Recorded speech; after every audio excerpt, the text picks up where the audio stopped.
Okay, so I think we've got people still joining, but we're going to just go ahead and launch this because 60 minutes is far too short for all of you to download your wisdom into us, which is a horrible analogy for living beings, right?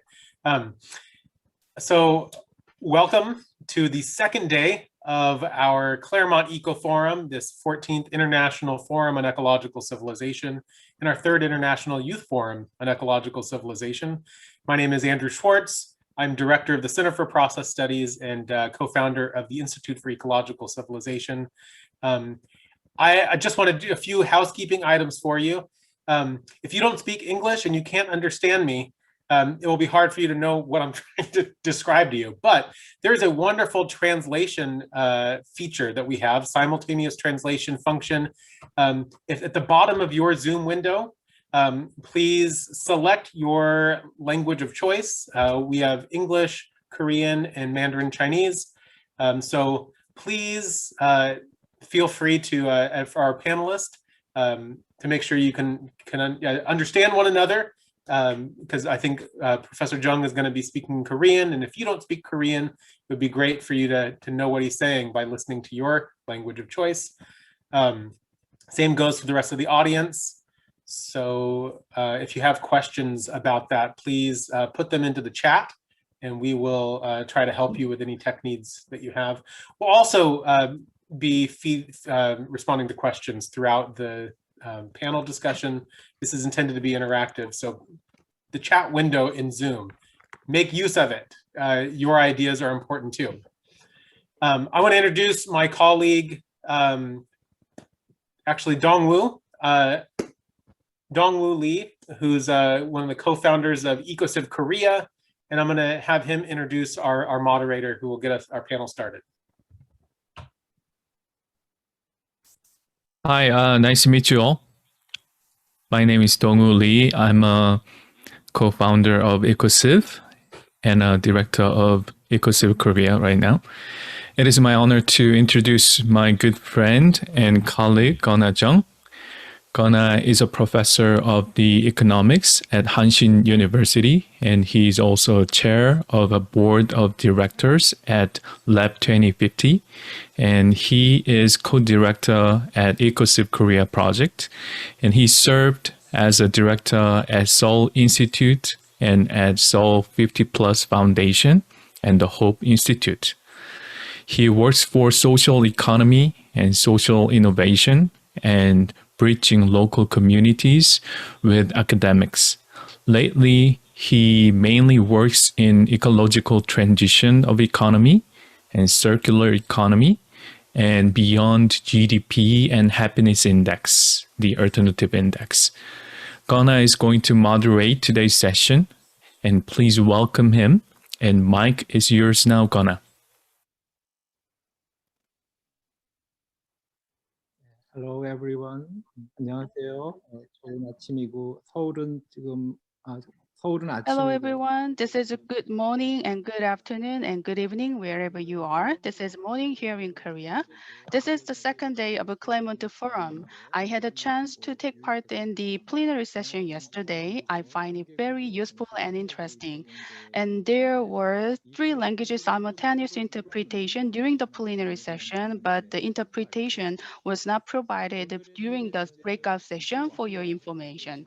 Today, we'd like to talk about economies for well-being and plenary flourishing for the living organisms, including human beings and many other natural and living organism. It is also called as economics of happiness and well-being economics and donor economics and ecological economics. In the past, I saw one animation titled Kung Fu Fender. I found one interesting sentence from the movie. I think it's a worth to watch even for adults.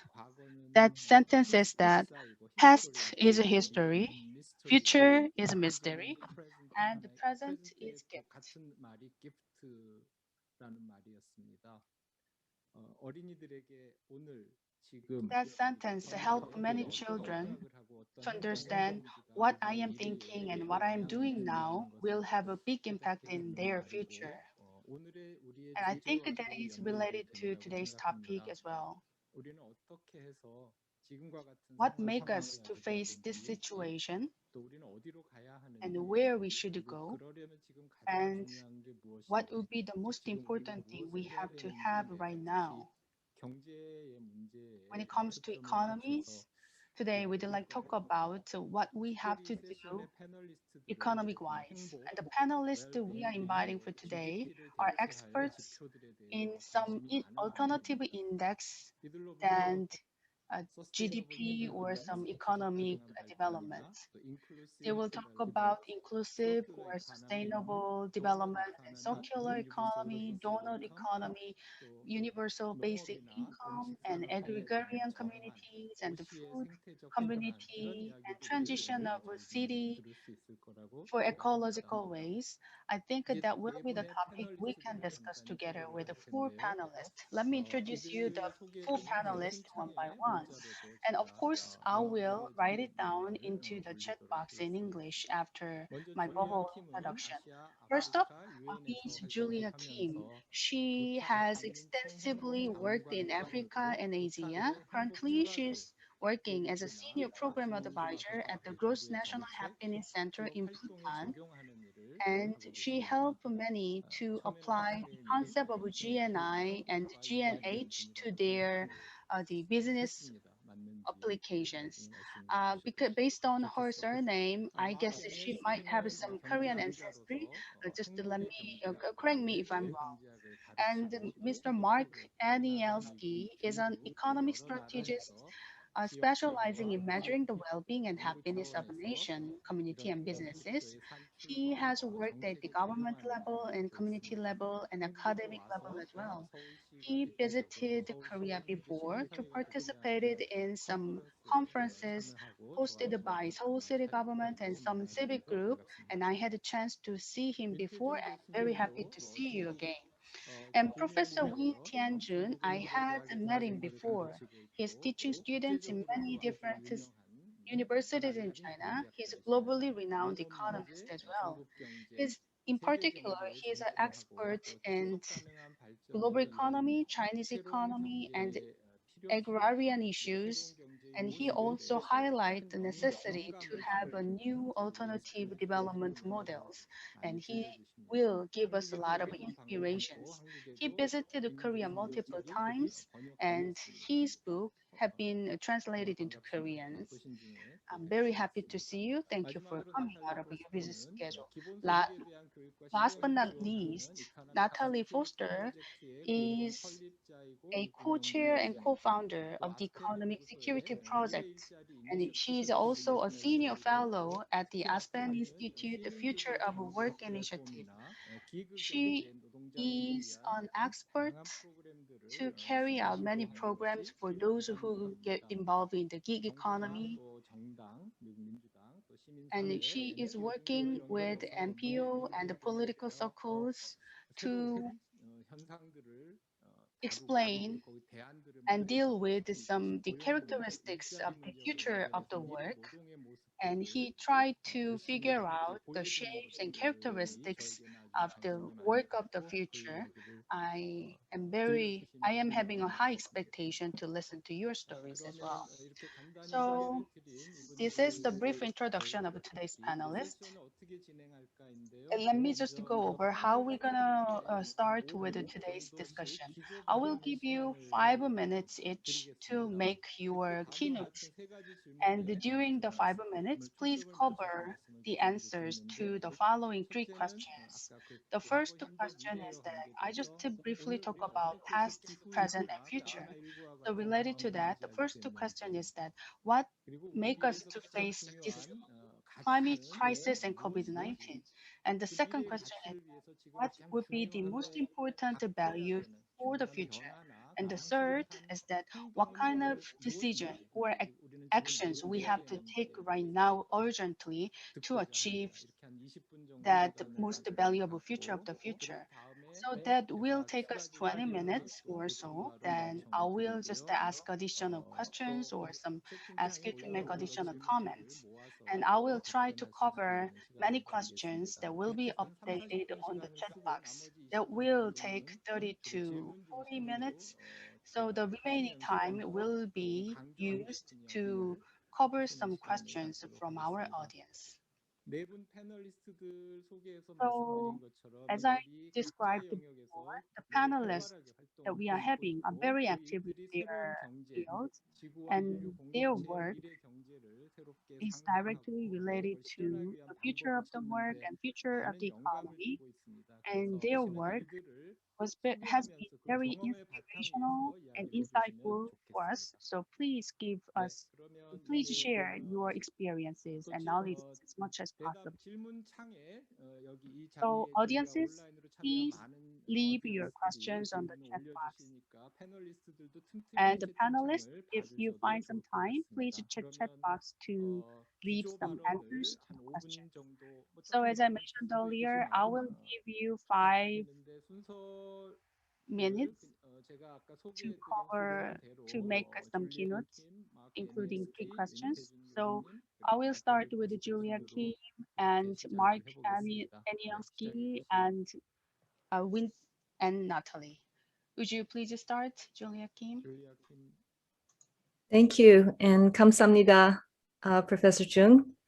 You are correct. I do have some Korean descent, and born in Canada, and now working and living in Bhutan for the last 8 years with the Gross National Happiness Center. So just to say thank you for inviting us here. Very honored to be with these speakers. And maybe the place to start in talking about Bhutan is that, as you mentioned, the leadership and vision in the country has been very important. And many people will know that it was the 4th king of Bhutan in the 1970s who actually coined the phrase gross national happiness. And in response to a question from a reporter, what is the gross national product in Bhutan? And what he was trying to articulate was that in Bhutan, as they were beginning to open up to the modern world, they weren't going to just follow the same GDP trajectory that neighboring countries had been pursuing. They're surrounded on one hand by India and China, and they could see what was happening as the pursuit of GDP was overtaking other priorities. So one could say that's a beautiful vision and very appropriate to this time. But another important question is, how do you make that vision a reality? So if you decide that happiness and well-being of all life, and not just human life, but all life, is the priority of the economy, how do you bring that into a country? So Bhutan actually started measuring what they consider 9 important elements of a happy society, the enabling environment. And it includes things like health and education and living standards, which everyone would agree are really important. But they also measure other things which are found through research and through our own human experience to be really important. Things like time use. How are we spending our time? Are we time poor or time wealthy? How close are we in our communities and families? Is there a sense of belonging and trust? That's very important to our sense of well-being. Cultural diversity and resilience, psychological well-being, environmental conservation, good governance. These are all measured in a survey to tell the leaders, are we moving in the direction of well-being and happiness or not? Another important element is bringing it into policy and decision-making. So they actually have a planning commission in Bhutan, the G&H Commission, which uses that same tool, 9 domains, to look at whether they should pass a policy. Let's say you wanted to build a dam or open a mine. What is the impact going to be on time use, on culture, on psychological well-being, on inequality? Those things are measured and considered. And if the policy is not favorable, it's sent back to be revised. And then finally, all that could seem very kind of top down. So civil society, business, organizations need to also be part of that. And my organization, the G&H Center, which is a non-governmental organization, is really trying to bring it into the grassroots level both internationally and in Bhutan. So that's kind of an overview of how GNH is applied in Bhutan. I think the other thing to say is that more and more there's interest in bringing it into organizations, into business, into cities, into smaller districts, because it can't always be happening at a country level. But the idea of measuring what matters, of prioritizing and measuring, are we getting to well-being and happiness, and of saying that that is the purpose of the economy, is, I think, really a pivotal shift in how we think about sustainability and well-being. And maybe the last thing I wanted to add is that in Bhutan, it's seen as balancing material and spiritual well-being. So the inner dimension is also very important.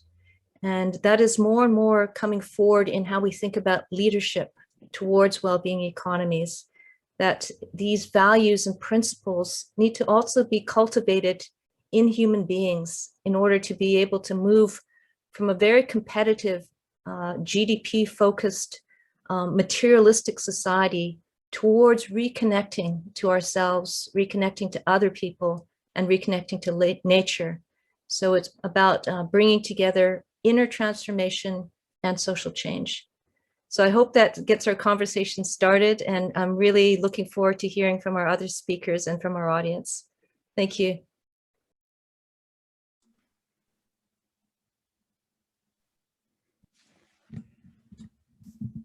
네, 고맙습니다. Thank you.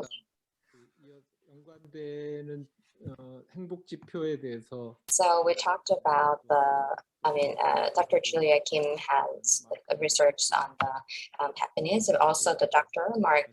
And Dr. Mark is also working on the GNH. So please, Mark, please go ahead. Well, thank you for having me.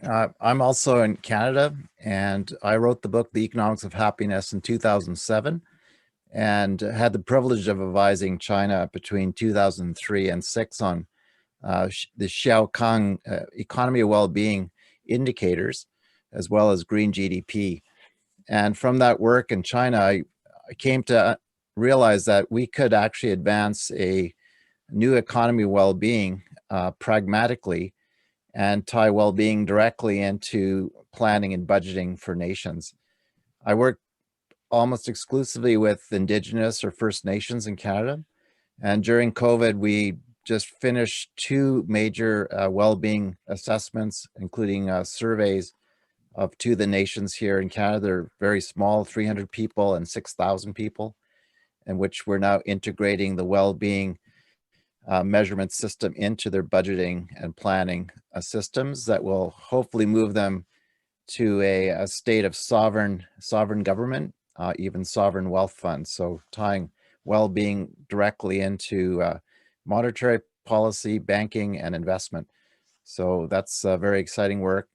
And this last month completed the first national well-being survey of all of Ireland, both North and South, which was sponsored by the largest independent media outlet in Ireland. And the results are quite interesting, will be published officially in a couple of weeks.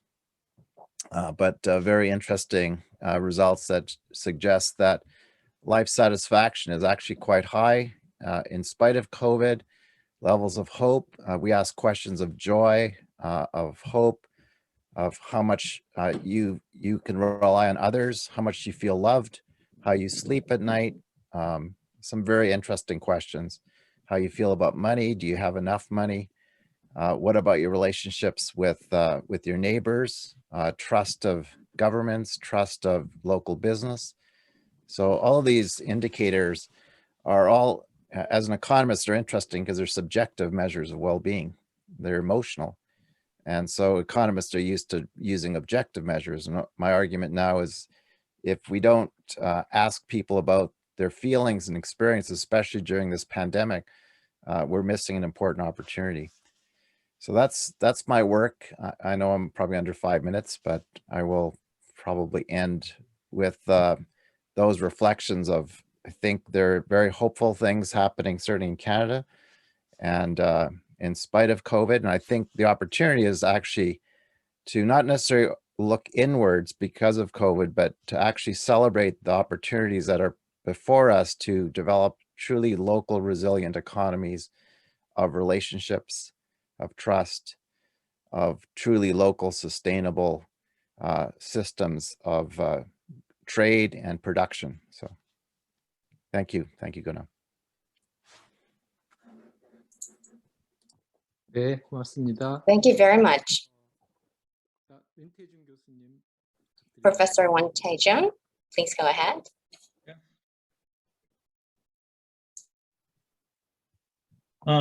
Okay. Good morning, everybody. Let me first tell you a story that how Chinese confront COVID-19. One of my African students make a phone call to ask me a key issue of China encountered COVID-19. And I told him that there's two very important events as a kind of key issue. The first is the so-called Chinese traditional medicine. And we have done a lot of things by using the Chinese traditional medicine. That is a very effective.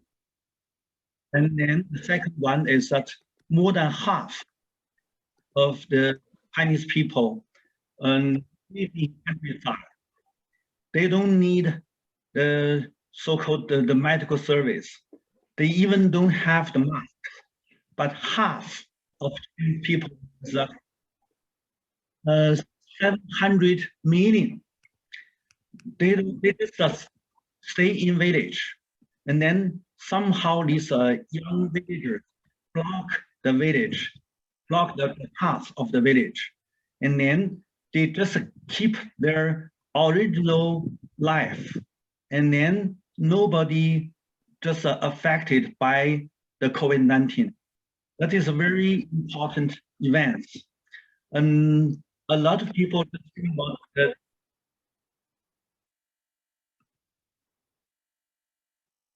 So that is very interesting.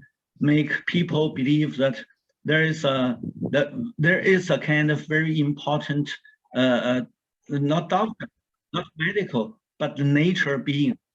So when you just make people back to the nature, to the natural environment, so it means that the key events in China is that we still have large number village. We still have a lot of people living village. Nowadays, there's a big change. A lot of middle class from the urban area went to the village, went to the countryside. They got so many facilities in the countryside. And personally, I have the arable land. I have the rural house, and then and most of my time stay in the village, just like now I stay in the village, and then we can communicate by internet. So that is very interesting change now happened in China. The second one, I think that we may pay attention. A lot of Chinese now think that we need to show our thanks to President Trump, because that when Trump blocked China, it means that we got to change back to the domestic demand and then to develop the domestic economy. Originally, most of these Chinese industrial products exports to overseas. So Chinese pay a lot of attention to overseas demand. But nowadays, China turn the attention to domestic demand. So we can reduce the export and the import. No need to play such kind of role to do a lot of things to harm our environment, our natural resources, and then to export. So when China set up domestic economy as a kind of direction, not just like before that we are keen on export a lot. that means that China will change the economic policy and very much emphasize the Western economy. So that means that I don't think that this interest group can automatically change their direction, but by such kind of problems happened between China and the United States to enforce the interest group in China, no matter their capital, financial capital or industrial capital, they must change their direction. So it's thousands of years, China rely on the domestic demand, not rely on foreign demand overseas. So this time, I think that when we want to have the sustainability, we need to first change ourselves, but not by some people willing to change, but by some kind of very crisis. So global crisis, I mean, the barrel between America and China may change the direction of China economic development. That is two things I think that we may take into our consideration if we want to change. Every country, the interest group, especially the real estate interest group, or financial capital interest group, or industrial capital interest group, all very much influence the government's policy. How to make them to change, objectively or subjectively. So that is a big issue. So nowadays, I think that it's not caused by themselves. They are willing to change. No, even they already promise they will change, but objectively, when they were, and when they under the pressure of President Trump, that's a trade barrier, and to delinking from Western countries. So that means they got to change. So the crisis in China can be two words. Crisis in China is a danger plus opportunity. So when we have the danger, we need to change the way. So the danger and the opportunity put together is a crisis. So that is my speaking. Hope you can understand. There is a big change now happening in China.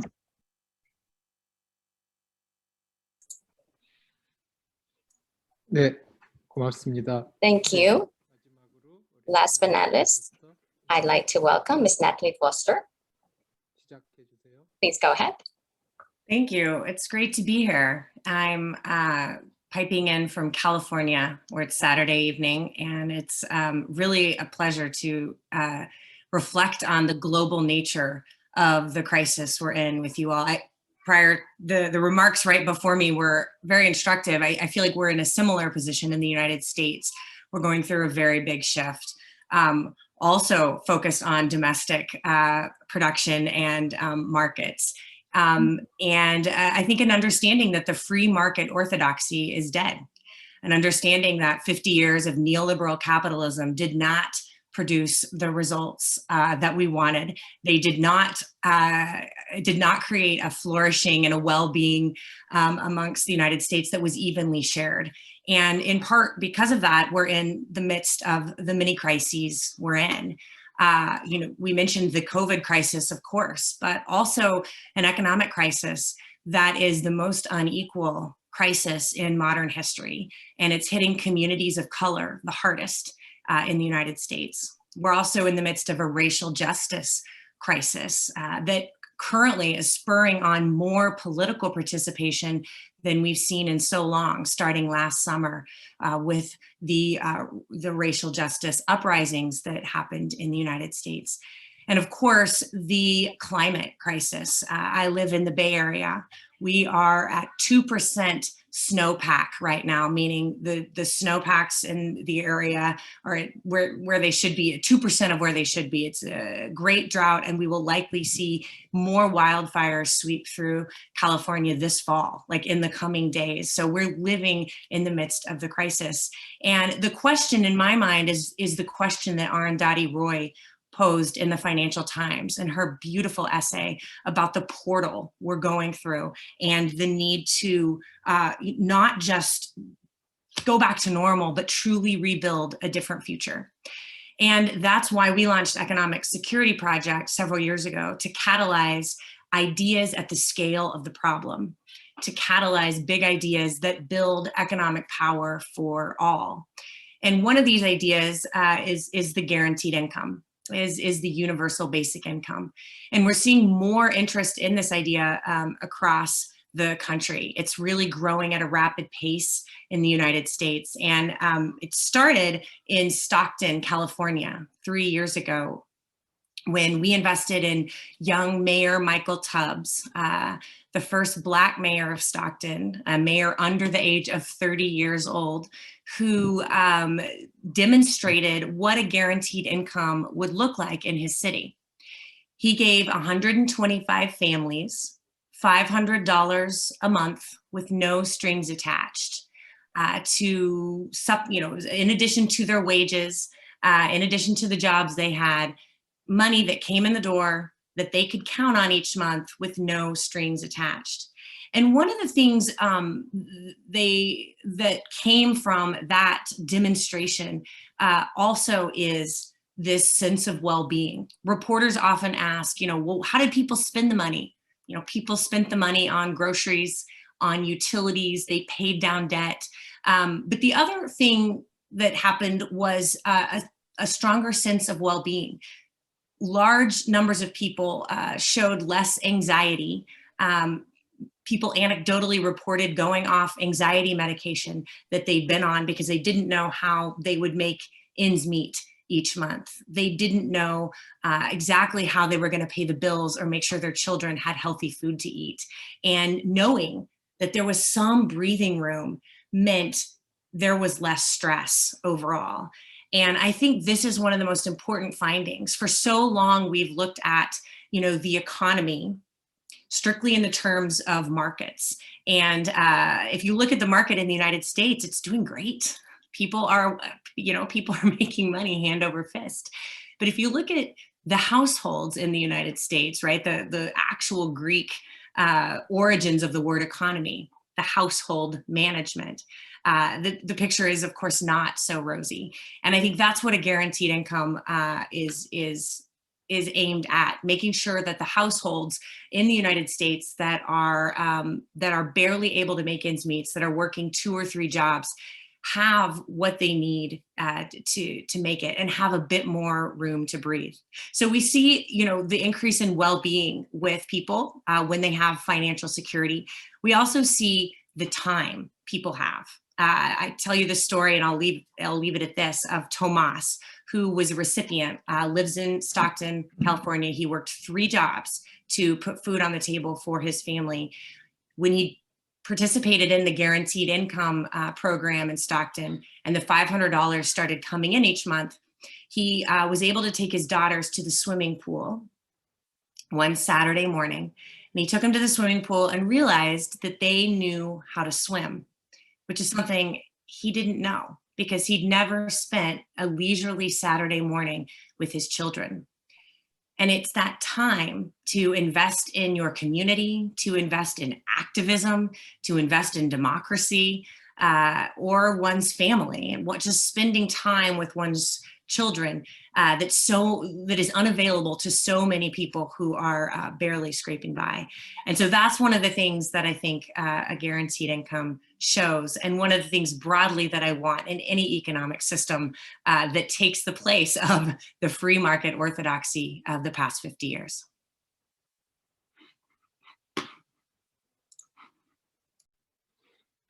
네, 네 분이 간략하게 말씀을 주셨습니다. 4 panelists 우리가 경제와 관련해서 make a comment on that. 개인이든 아니면 사회 차원에서 Whether it's a social level or 필요하다. 행복이 뭐냐? 또 우리가 이런 소비나 성장 people focused on the consumption and economic growth. That was the mechanism we have to have for the past. Based on that, they make an act, but we need to make a transition at the individual and social and government level. To make that real transition, the government should play a key role. So the government monetary policies and some capital, social capital and the financial capital from the institution should play a role.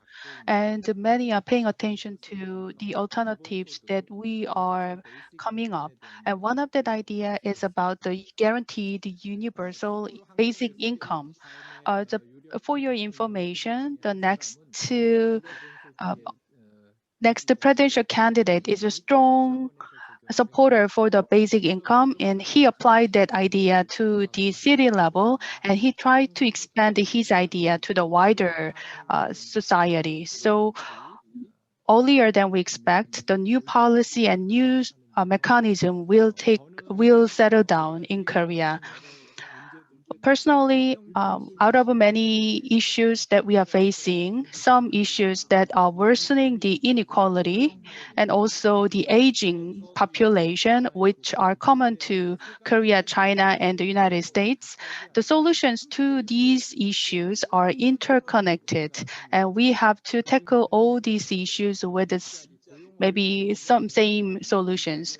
And some growth without job creation is another issue we have to tackle. And many people just to focus on very unstable and short-term employment and how we can find a way for people to make a secured and sustainable way.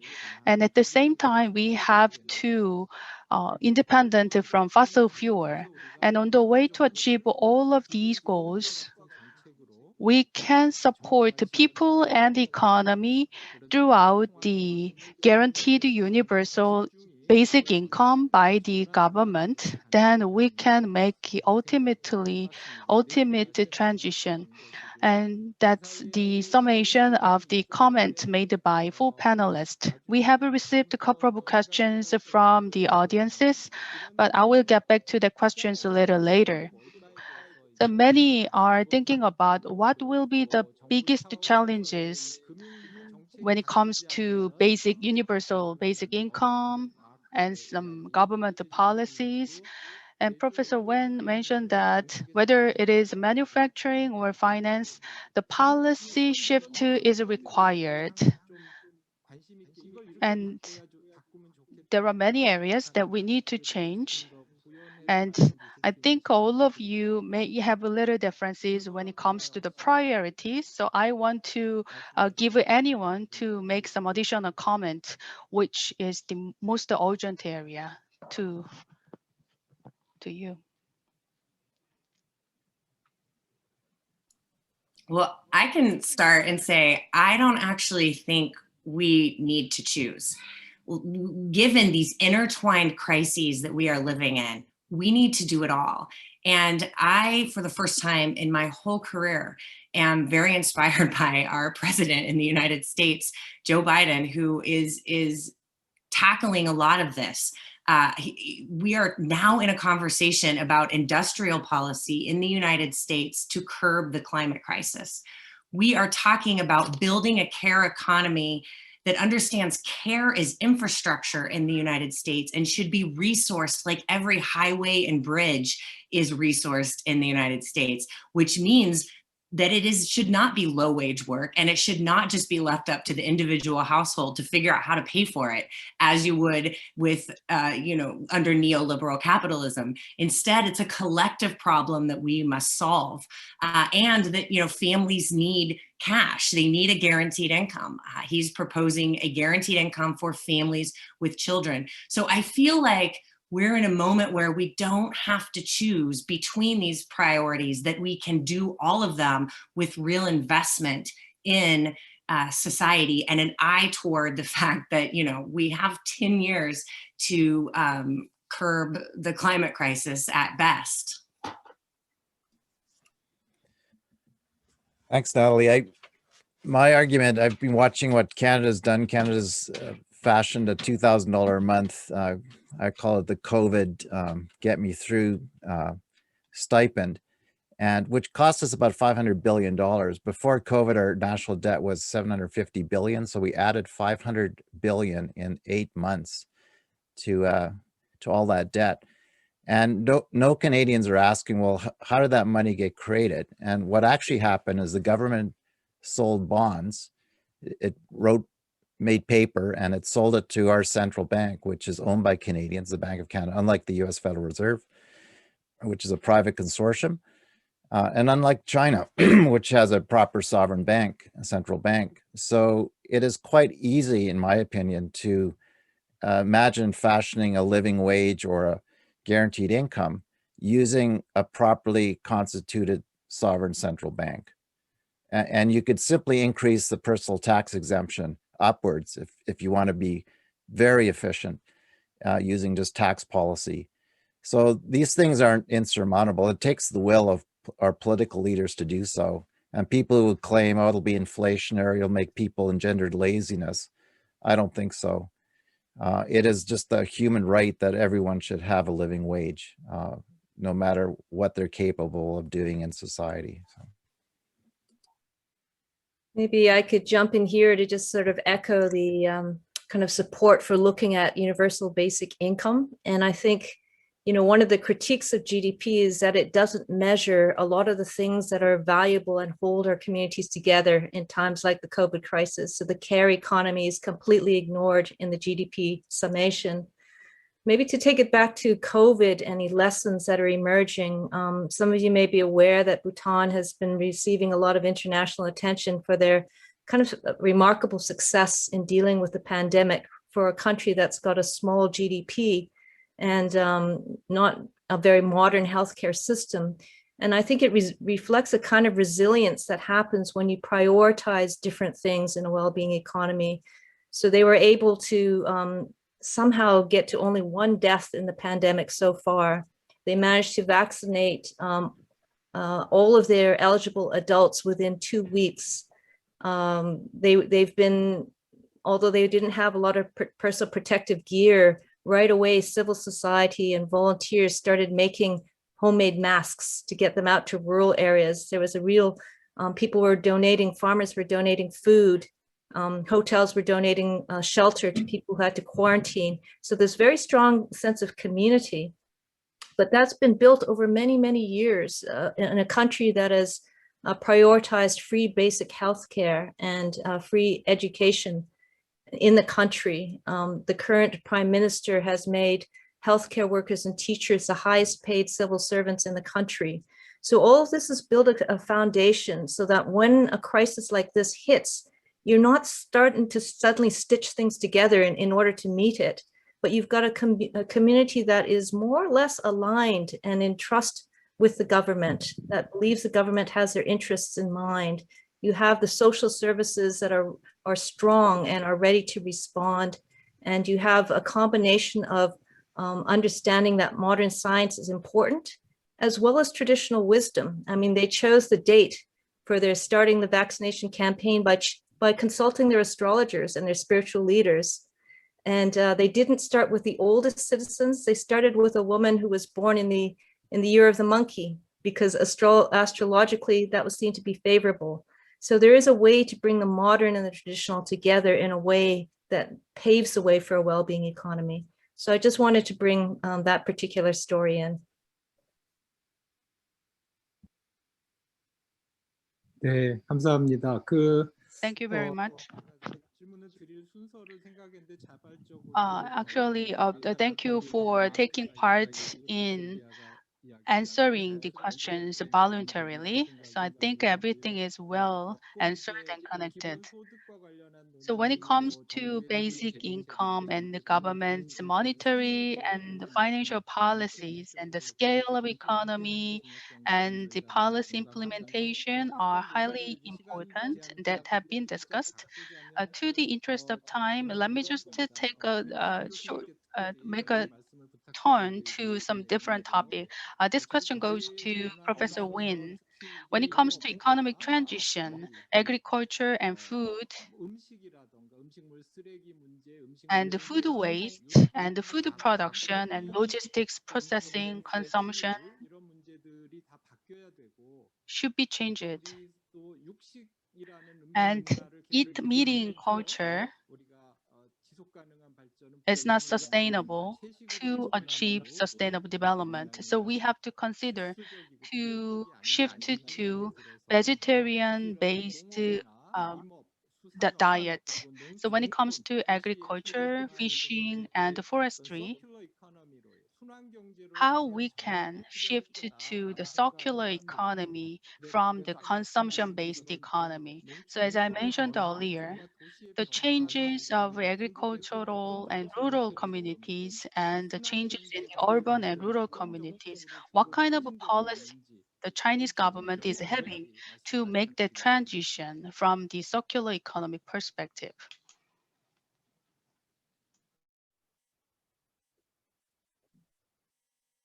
Thank you for your question.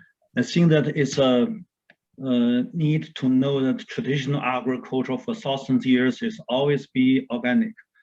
And there's so many chemical investments, no capital investments. So the traditional agriculture is also can make the people in city or in some towns have enough food.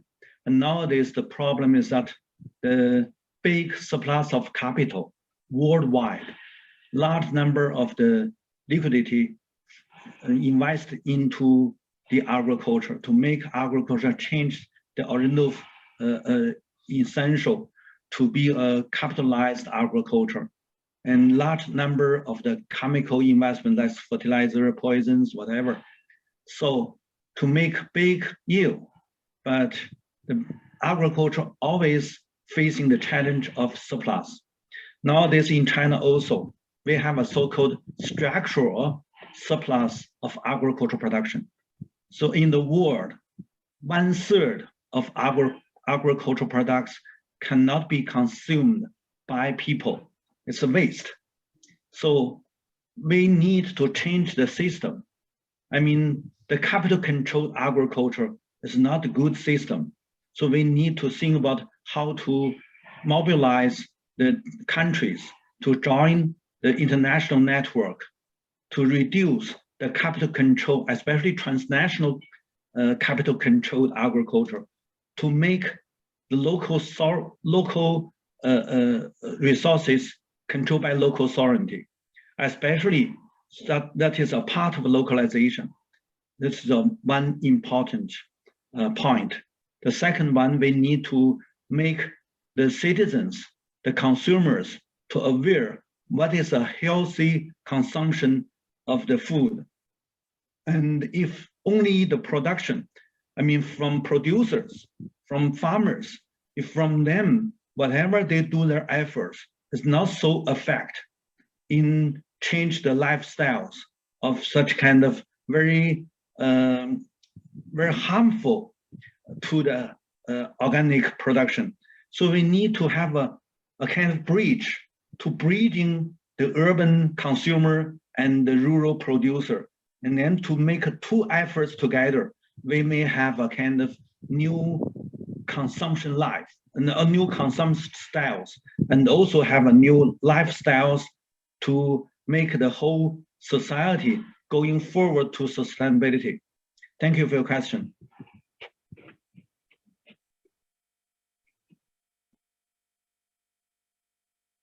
네, 감사합니다. Thank you for your answer. This question goes to Natalie. You described about basic income. As the technology have changed, many people move to platform or independent contract or some gig economy. Do you believe the basic income cannot resolve every issue related to the work? So the work of future and the new economies for the future, we have to make a transition. So we have to go beyond the basic income. So beyond the basic income, what will be the important values in the future? I think you need to, turn on the mic, please. Yeah. So work has become more and more precarious, low wage work. And for a long time, there was a social contract in the US with work that said, if you work hard and you put in your time, you will make a living wage and you will be able to retire with dignity. That was true largely for white Americans for a long period of time. It sort of built the American middle class. And that social contract has been broken. It has long been broken for so many people of color who were shoved into low-wage jobs in the United States. It never existed for the day laborer. It never existed for the caregiver. It never existed for anyone who worked outside of the traditional confines of work. And the traditional confines of work are now frayed. And so much of work is, in fact, precarious and without much of a safety net in the United States. So that's what brought me to the concept of the guarantee. So I focus on the guaranteed income, but I think the big idea here is, in fact, things are guaranteed for well-being in the richest nation on earth. That we could guarantee housing, we can guarantee healthcare, we can guarantee an income to live on and non-labor income to make sure that there's resilience when changes happen in the labor market or a crisis rolls through or the pandemic hits, that there's economic resilience within families to be able to weather that crisis. So I think that the big idea is an economic bill of rights or a guarantee that has been lacking in the United States for a long time.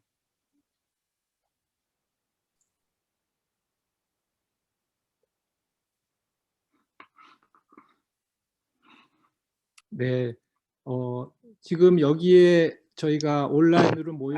Thank you for your answer. All of the panelists are coming from all different countries. One thing that we have in common is that we are quite a senior generations, whether it is a climate crisis or work crisis. It becomes larger to younger generations.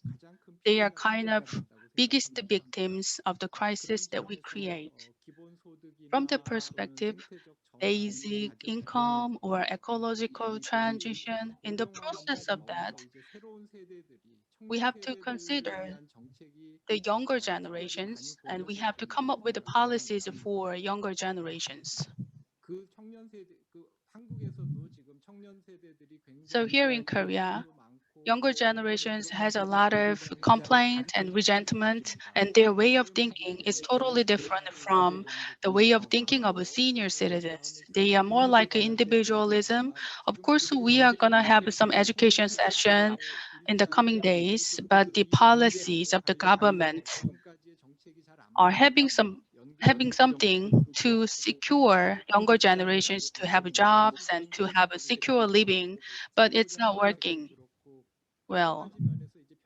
So from many perspectives, the government should make changes to the younger generation. Then how we can make that changes sustainable for the younger generation? And what do you think the most important changes that we have to make? So I want to give every panelist to speak. Julia Kim, would you first start? Thank you for that question. I think it's really important, and there's not an easy answer, but I tend to think about it in two ways. One is, what are those of us who are now too old to consider ourselves the younger generation? What is our role? And part of it, I think, is to not block the change that is happening. You know, there's a tendency to hold on to what we know and to resist a change that's coming. And I think from the breakdown of the systems that we're seeing now, the financial systems, the community systems, government systems, something new is emerging. And for us to have the wisdom and the maturity to allow those things to fall apart gracefully. I really appreciate the work of Joanna Macy, and she speaks about the work that reconnects and 3 different kinds of ways of thinking about change in a big way. One of the things are holding actions. So they might be like universal basic income things. How do you prevent people from falling through the cracks terribly? They don't change the system, but they sure make it easier for many people. Those are important, holding actions. There's new Gaian structures, the things Gaia, new interventions and economies that we can't even envision yet. We have to make space for them to come. They're emerging. And then there's the shift in consciousness, which all of us who are part of the older generation can do. It takes a shift in our mindset and an open-mindedness to allow things to fall apart and to come together in a new way. That's from the perspective of us oldies. And then from the perspective of the younger generation, I think it's very much about giving them the space and allowing new forms of education to come up. The traditional university-based curriculum that's come out of the industrial age is no longer serving the needs of the younger generation. And there are very exciting models of education that are coming up. So I really think that that combined with leadership and giving young people the space to create that future is really a way to start looking at it. So thanks for that question. 네, 마크 Right. So, Dr. Mark, so in Canada that you're experimenting basic income, and I'd like to ask how that has impacted the younger generations. And can you please share your thoughts on basic income and for the economy and the well-being for younger generations? What policies that we have to put in place? That's a good question. I think what I'm seeing as from even the word education means to draw forth what's already within you. And I could see that young people are starting to recognize that they have skills and capacities that go beyond a university degree. And we have to create conditions in which those competencies and natural attributes can flourish. And I'm excited by the young people, some of the young people I'm working with on blockchain technologies and cryptocurrencies. Those innovations are going to lead us out of what I would call the very long, dark age of debt money systems that have formed a kind of enslavement and caused, in my opinion, the climate crisis. I could show you the direct link between debt money systems. So I'm very excited by the diversity of these blockchain innovations. They're not all perfect, but seeing the young energy devoted to co-creating them and imagining a diversity of cryptocurrencies or diversity of currencies in general is very exciting to get us out of this, post-World War II trauma that I consider a financial and economic trauma. So I'm very excited for our youth, and I'm excited for our elders who are still here to remember that we are maybe born into this matrix, and we can transmute it too. So. 네, 고맙습니다. Thank you. And Professor Tiejun, international financial system and the multinational system forces. 20 years ago, my team organized more than 200 university student society and gave them the training and sent them to go to the countryside. Nowadays, many universities set up the students team going to the countryside to help the local people organize as a kind of self-organization and self-empowerment, self-management, and self-development. So thousands of young people now to be mobilized by not only the social groups, but also NGO and universities now going to countryside. Also caused by last year, very severe economic crisis and COVID-19 both of these two crises happen together. And then there are more than 40 million, not only migrant workers, but also the city workers lay off. That is the biggest number in the world. But nobody pay attention because most of these people, when they out of job from the urban, from cities, they can come back to the countryside because nowadays there are hundreds, trillions of infrastructure construction investments these years have set up a lot of public services. Like you may know that the pavement road, the pipe water, electricity, and Wi-Fi, and a lot of things. So now these workers come back and to the village, they can set up their small business. So we have many people nowadays created a lot of individual business or small business in countryside. So that means you need to have two hands. One hand, you need to mobilize the young people to learn something in the countryside with the local people. Another side, you need to pay a lot of funds into the infrastructure construction, and then to give the chance for these young people to have the creative in the countryside. So both put these two hands together, you may solve a lot of problem, especially the crisis happen. So nowadays the countryside, I mean the rural China, became a kind of soft landing base for the global crisis. You know, the global crisis attacked the coastal area. Many factories, workshops closed down, and then people out of job. So if you don't build up the facilities inland, you may have no such kind of soft landing. So like others, maybe including of the United States, you have the crisis and you have hard landing. But in China, we have many times crisis can be soft landing caused by that you invested into the countryside construction, especially for the infrastructure construction, both hard construction and soft construction. So that is, I think is more important. Think about the question of Mark. He said that Chinese control the bank. We have yes, we do have a state bank. I personally, 10 years to be the non-executive independent member of advisory board in such kind of state bank. We can organize the money as investments to do the one stone, two birds, even the one stone, three birds or five birds.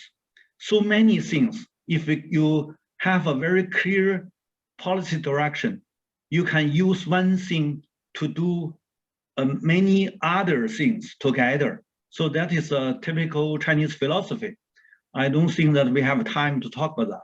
So I just gave you such kind of a very short case to make you understand how the Chinese can prevent this crisis from both overseas and domestic. Thank you. 네, 감사합니다. Thank you, Dr. Wen. Natalie, Natalie? to add on your perspective? This is the question on like the future, the youth. Great. Yes. I would say that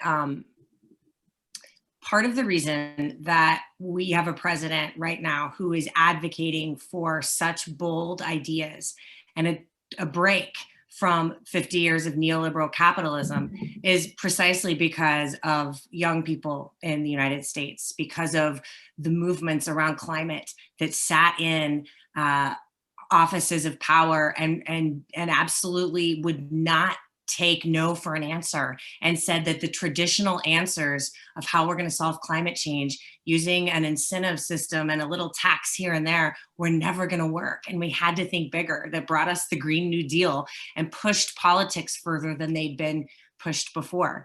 And it's true with the racial uprisings last summer, the racial justice uprising last summer, and the movement for Black lives led by so many young people who are demanding a more racially just America.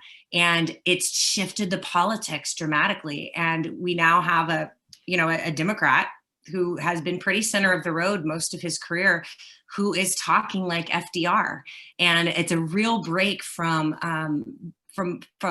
politics of old. And I think it's because of the social movements that have shifted what's possible in the United States. And of course, the COVID crisis.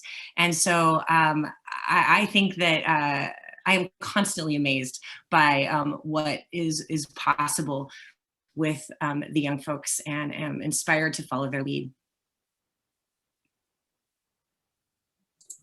네, 고맙습니다. Thank you. Congratulations on the movement. I can see that the positive change is taking place in the United States.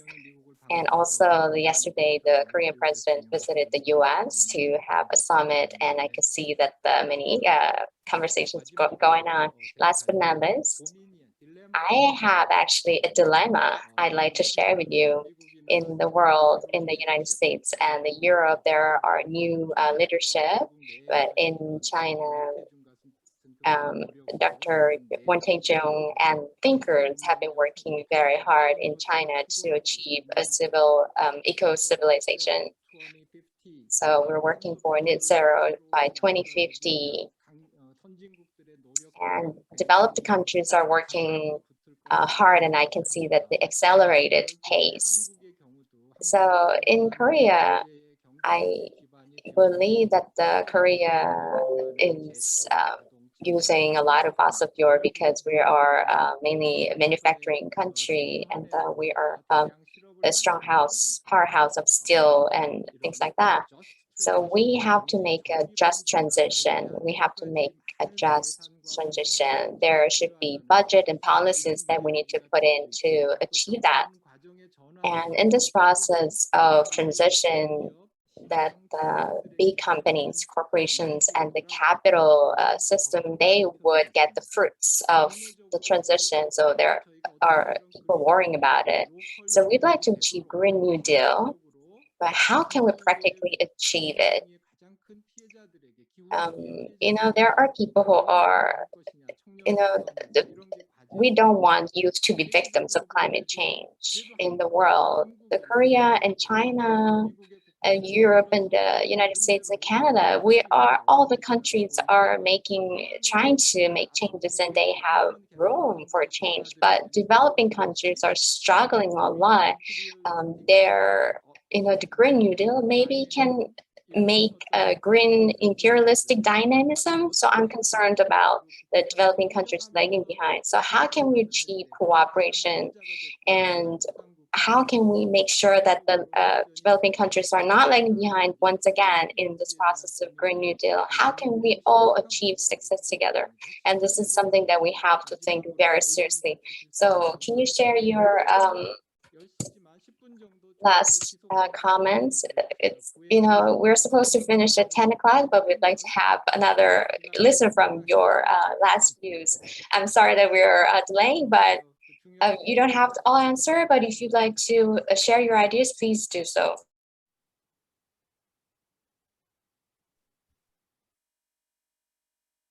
벤 교수님. Okay, let me give you my answer. And I just now talk about one stone, two birds, or maybe one stone, 3 or 5 birds.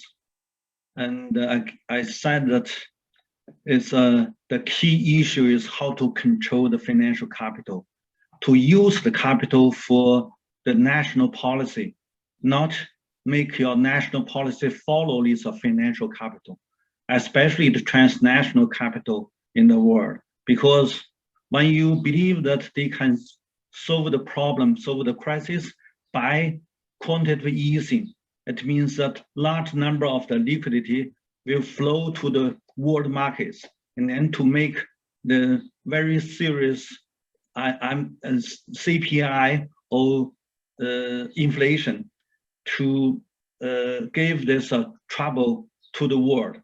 So, but if you can control the financial capital, your bank belong to the country, belong to the state, not belong to private, the problem will be less than the private bank system. Give you my case as a member of the advisory board of State Bank. My bank is the Agricultural Bank of China. It's the top 4 bank in the world. One European Union blocked China by the large number of the solar power facility from exports from China to Europe. And then they said it's dumping, so they blocked China. And then China turned back to use these solar power facilities to solve the northwest yellow soil plateau poor areas, the energy supply. So every village, once a time I was in one county, it's a very poor county, 84 village, 80 is the poorest. So every this village, this a poor village, can have a system of power, and then they have a power supply, and then give them some kind of facilities for processing their local products, and then they became not very rich, but anyway, not poor. So it means that you can increase the clean energy percentage. You also can solve the problem of overseas market demands decreased. You also can help the poor people to be not poor. So one stone, 3 birds, at least. You may have a lot of policies like that. It means that if you can control your own financial capital, you can do a lot of good things than the bad things. So how to implement our goodwill, not only the government goodwill, but also the human beings goodwill. You need to have an instrument. The financial capital is a big instrument, depends on who use it. So if you make the state, the governments, especially the central governments, to use this financial capital as a tool, you may solve some problem. If you just give this one to so-called liberalism system by the private, certainly the private want to increase their interest. They don't want to follow the policy of changing. Change this capital system into the ecological system. So that is, I think, the key issue. But it's just a Chinese point. I think that it may not be accepted by others. But anyway, I think that I need to tell you how the China can solve the extremely poverty as a kind of national, nationwide problem. So nowadays we have a no poor village. We have even no poor, extremely poor households. That's because of the measures means that control the financial capital. Thank you. So my work with First Nations, I've worked out systems in which we can create currencies that are linked to watersheds. We'll call them Earth Dollar if you like. And that means that the watershed is the asset, it's the bank. And every nation has different watersheds. So I'm working with First Nations to explore that. But that requires a global compact, kind of new Bretton Woods. I would argue we have to go back to Adam Smith's original ideas in The Wealth of Nations. He didn't say go trade China and the US, trade rice across the Pacific. You trade on your natural comparative advantage, and ecosystems have natural advantages. So until we grow up and realize that money is just a creation of our imagination, and we can link it to watersheds, we can have nature be the source of wealth and live sustainably within the ecological carrying capacity of our watersheds. That doesn't mean we stop trading. It's just that we are optimizing well-being in the watersheds we live. And that system is very much possible. But I'm not naive to think that those who control the money system are about to have another Bretton Woods conversation 네, along these 그렇습니다. lines. Maybe I would just add on 네, 예, to Mark's. 시간이 저희가 10, To the interest of time, actually we are beyond the schedule. So we have to cut here. I'm very sorry not to give you the chance, but Julia, would you make a very brief comment here? And Natalie has to leave, is it right? So I'm going to bring an end to that. So I'd like to give 30 seconds to each of Julia and Natalie before wrapping it up. Natalie, do you want to go first if you need to leave? 나탈리 씨 먼저 하시겠습니다. Okay, so just to build on what Mark has said, I think the helpful comparison now is not developed countries and developing countries, but really to think outside of the box of nation states. And Mark's example of working with First Nations within Canada is really important. I think we need to, at the same time as we're pushing for a big macro shift on the level of the Bretton Woods institutes and how we're measuring progress, there's also a lot of innovation that's happening at smaller scales. So not every country can move in the direction that Bhutan has been going, but we have cities like Amsterdam and I believe San Francisco and Melbourne that are going to be trying to implement donut economics. And when these start to link up with each other, it starts to influence the larger national power and discourse. So I would just push for that kind of innovation on a smaller scale as being really important as well. Thank you. I'll just echo that and say, I think that's right. We're seeing cities taking the lead on so many of these questions, even while so many countries have stalled out in the ability to make progress on big big change that's needed. And that's also where I find inspiration at the city level. But it can't stay that way forever. It's going to have to become something that that countries adopt and internationally we adopt. But if you need inspiration, look to the city level for some of the innovation that's happening there. 네, 맞습니다. 제가 경제학하면서 항상 경제만 생각하다가 최근에 I am economist and currently I am focused on the localization when we are transition to the urban area. I think this is a very good opportunity for me to confirm that I am right. And for panelists, thank you very much for being here. It would be much better if we have enough time, but I need to bring an end to the first plenary session here. And we need to move on to the breakout session, and Andrew will moderate the breakout session, and he will make the quick logistical announcement. Thank you everyone for being here. Yes, thank you. That was an absolutely fantastic panel, which is why we allowed it to go so far over the allotted time, because it just leads exactly into where our breakout sessions need to go. And that's what comes up next. So I hope everyone is welcome, of course, to stick around for this. What we'll be doing is basically spending the next hour and 40 minutes in small group dialogues that take everything that we were just describing, right? This economies for life rather than money, and expanding on this and thinking about how we can actually move in this direction. I want to bring your attention to our discussion guide for ecological civilization, which is on the website. You should have received emails about this. I'm not going to show the intro video, which we played yesterday, but I just want to remind you of the sort of 5 parts of our discussion today.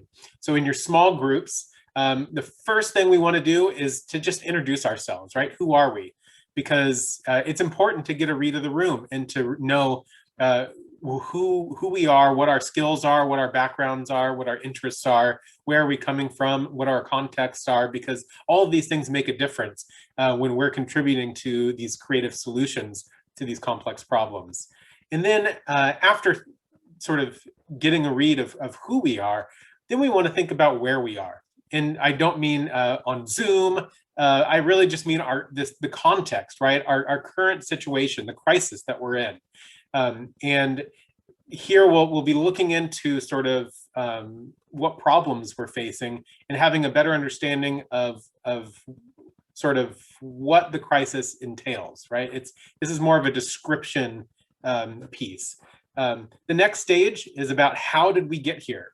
So now that we've sort of described our current circumstance, we want to dig in a little deeper and understand the root causes that have led us here, right? And we've heard a lot about the root causes already in some of our discussion from the panelists, but I want us in our small groups to go even deeper into that and understand what has really been driving and contributing to our current complex social environmental crisis with respect to economies. Because when we understand the root causes, now we can actually address those and provide long-term solutions for the well-being of people on the planet. And that's where we go into this next phase, right? So part 4 of our discussions is where do we want to go? It's a visioning process, right? You're invited to be creative and bold and really to paint a picture of the kind of world that you want to build, right? What does the future look like in a well-being economy? Is universal basic income part of that? What's the role of money? What does banking look like, right? All of these sorts of things that were coming out in our panel discussion, articulate what will an ecological civilization look like, right? If we solved all the problems that we were identifying in sort of the second and third stage of the discussion, what would the world look like if those problems are fixed? That's what the visioning process is about. And I really hope that you spend some time getting to this, the 5th stage, which is our road mapping section. How do we get there? And this is where our wonderful moderator, Professor Gunna Jung, was leading our panelists. It's concrete steps, right? We don't just want to focus on the sort of abstract vision and the values and worldviews. As a philosopher, I love values and worldview conversation, but I also recognize that you got to put ideas to work in the world to make a difference. So this is the concrete steps for action, right? How do we bring about changing stories and changing systems for the well-being of people on the planet? And that's what we're going to be doing in the last section of our small group discussions. I want to encourage everybody to take good notes for your conversations and remember to submit those to our conference organizers. I'll be putting the email address there, or you can use the conference submission form on the website.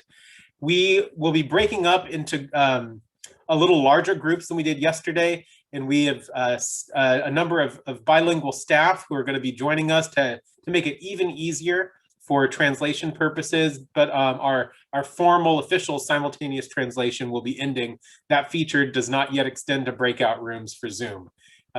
We should tell them to change that. Anyways, that's about it. Thank you again for our panels. Let's roll up our sleeves and get to work in our breakout sessions. Andrew Davis, are we ready to go? Boom, there we are. Happy dialogues, my friends.